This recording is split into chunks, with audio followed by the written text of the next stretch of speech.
Hello, wonderful listeners. Welcome to Mindful Counseling, also known as GDS Counseling. Joanna here. Welcome to your March podcast. And today's topic, short topic, will be on gaslighting and narcissism. And how often one gets in a relationship where there is some form of gaslighting or emotional abuse happening, and where we are stuck with narcissists. Now, this is a big topic and probably one that should be separated into a few different segments. But for today, what I'm going to focus on is gaslighting and that emotional criticism, that emotional abuse that one might experience being in a relationship with someone that may be, whether it's diagnostically or not, considered as a narcissist.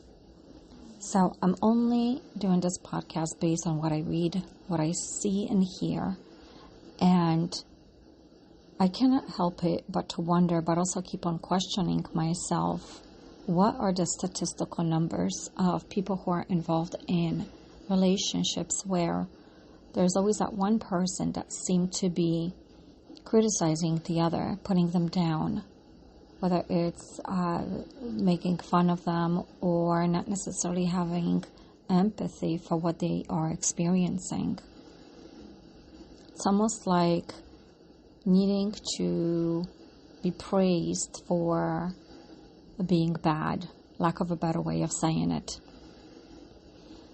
So I figured just by talking about it today, it opens the eyes towards just that particular topic, and to question yourselves whether or not this is something that's happening in your life, or maybe somebody else's, maybe someone you know or someone loved one.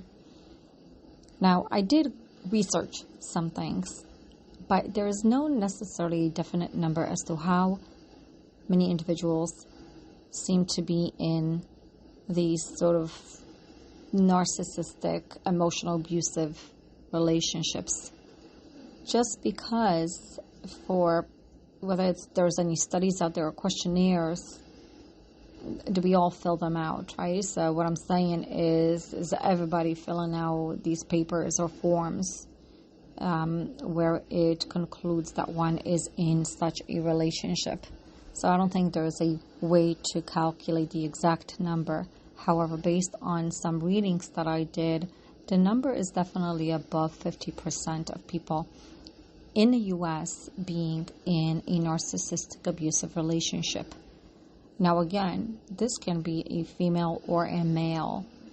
And even when I started talking about gaslighting or that emotional abuse or put downs, is what emotional or narcissistic abuse means is that there's that one partner that no matter what they do or how much they try to do that is good, they always feel or they are put down, in some ways manipulated by the other person, whether consciously or not, and whether the person that might be considered a narcissist is actually aware of this. In some situations, the person may not be aware that this is the pattern that's happening, and again, because it's not something that just shows up in a day. It's something that has been there for years, and that it can start and stem from childhood, from either being praised too much as a child or actually being criticized while growing up. By being criticized and being put down by your parents or loved ones, that can contribute towards you becoming a narcissist. Or like I said, the opposite, by being praised and having done no wrong. That it can go that way too. So, but what I'm trying to say by doing this podcast today is, one, just the awareness of it, the conversation of it, the ability to think about it, to be curious. Again, the purpose of this podcast is to bring on that curiosity of what exists, what doesn't exist, and is there such a thing as what doesn't exist? Because I think everything exists. So going back into the narcissistic abuse. And again, there's many different types of narcissism. I'm not going to sit here and describe all of them because we can always just research them and Google them. There's more delicate ones. I guess I'm kind of laughing here because there is the delicate ones, but there's the grandiose ones. But what I'm trying to focus on is being in a relationship with someone that has a tendency to over and over find a way to criticize you, to put you down, to somehow make sure that this person who is putting you down is seen like a better person. They find ways to prove that you're wrong. They'll find ways to make sure that they are better than you. Doesn't matter if you have degrees or successes or whatever it is that you may be doing. The purpose of that is to find ways to put you down, to gaslight, to manipulate. And again, for the person that is actually the victim, it's hard to find themselves. This is where the support is needed by your loved ones or people that you may know, or calling particular hotlines. Is because what happens over time is that the person that is being abused, or the victim in a relationship, over time may actually start believing whatever the narcissist is saying and question themselves. One of the things that come up for the victim is they're not quite sure if they're smart enough. They're not quite sure if they're able to do things. They find themselves being confused.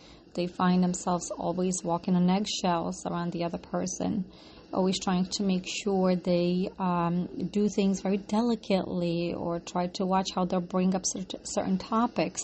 So this is just some of the basic things that I am putting out there as to what is very common for someone that is a victim to watch out for when it comes to those narcissistic relationships. And what's also common for the victim is, and that's why I said how important that support is, because most of the time someone who's experiencing such a relationship or is in such a relationship, most of the time will not share what's going on in a relationship.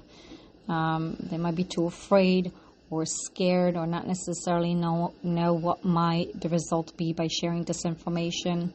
And because in some ways they also feel stuck in a relationship, or because they cannot leave. And again, whether it is a dating relationship, a relationship where there is a marriage involved, or children, all of this plays such a big part into being in that relationship and what may cause individuals not to leave. And again, the purpose of this podcast is for the awareness, for the curiosity. Where is it that one might look for support, loved ones, or particular support groups or hotlines, and how to sort of manage the narcissist, the individual that seems to be the person that puts the victim down, or manipulates them, or gaslights them, and says, they say certain things, but they say they didn't. It's another part of that narcissistic abuse. And again, the victim is the one that will most likely feel like they're going crazy because they're not necessarily sure what to believe. Again, this is a short podcast, and there's just so much in there that I think it would probably need to be put into different segments, and maybe I'll continue in doing them if another thought doesn't pop into my my ever-evolving brain. So when it comes to, again, these relationships, what can someone do? And my advice is definitely support, or confide in someone that you feel like you trust. And when it comes to how do I deal with someone who's a narcissist is, and this is a big one that I normally hear or let others know as well, is not to give in to the person that's abusing you emotionally into that. What do I mean by that? Don't entertain the ideas. Don't entertain the topics. And then you might be sitting there listening. Well, how do I do that? Is by nodding, by just being present. Because sometimes the more you entertain, the more you give, the more you receive that is negative, if that makes sense. And for those of you who are listening, who might be experiencing some of that, you know exactly what I mean. And And for those of you that do not, well, thankfully, maybe you're not in that situation. But again, if you ever find yourself in that situation, the purpose of the relationships, really, if we're really deep, if you really, really think about it, is what's the overall purpose of being in a relationship? Is to have a balance, is to have compassion, is to have ideas, is to bounce off ideas, is to compromise. It's not about who has more power, who has less power, who is smarter, who is not, the truth or the false, the beliefs that are being told, the stories that are being told. So I think in a lot of ways, whether it's first relationship, second, or any other relationships that you may be in, maybe there were certain points where you found yourself kind of questioning, like, why isn't this not fair? Why am I questioning? Why am I a little confused? This is why I like to say a lot is stick with your gut feeling, because your gut feeling tells you a lot. That's kind of like your that very strong, intuitive, that big feeling that you just have, and it kind of leaves a pit in your stomach all the time. At least that's just the way I kind of like to vocalize this. So I'm only bringing this podcast is because, again, I feel like I see it a lot, I hear it a lot, and it only gives me the ability or wanting to know a little bit more. So it's a very delicate issue, and I'm very aware of it when it comes to emotional abuse, and of course there's other ones too, is how it is actually seen in a relationship, and some of the possible signs to look for, how to hopefully manage it, and how important that support is. And if you feel like there is no support, there is always supports that you can find. I know I brought up the hotlines, but there is support groups, there is churches for those who are religious. So there's always something. And again, I hope that you found this short podcast helpful in some ways and sparks an interest and curiosity and makes you kind of look into your own relationship, but also be mindful of other people around you, because we just never know who we come across meeting who might be struggling in a relationship. And that's another thing too, is that people, we as individuals, as human beings, we are a certain way, and most of us, if not all of us, will never share what's going on behind a closed door, because it's a very delicate issue. It's an issue that people deal with, and this is why mental health is important in so many different ways. So again, I hope you all enjoyed this podcast. You can find me on different platforms, whether it's Podbean, Spotify, Google, Alexa. And if you ever want to know more, just shoot me a comment or a message, whether it's any of those platforms or at my Facebook page, which is GDS Counseling. All right, guys. Well, enjoy, and I'll see you, and I'll talk to you soon. Hope you have a wonderful, blessed day.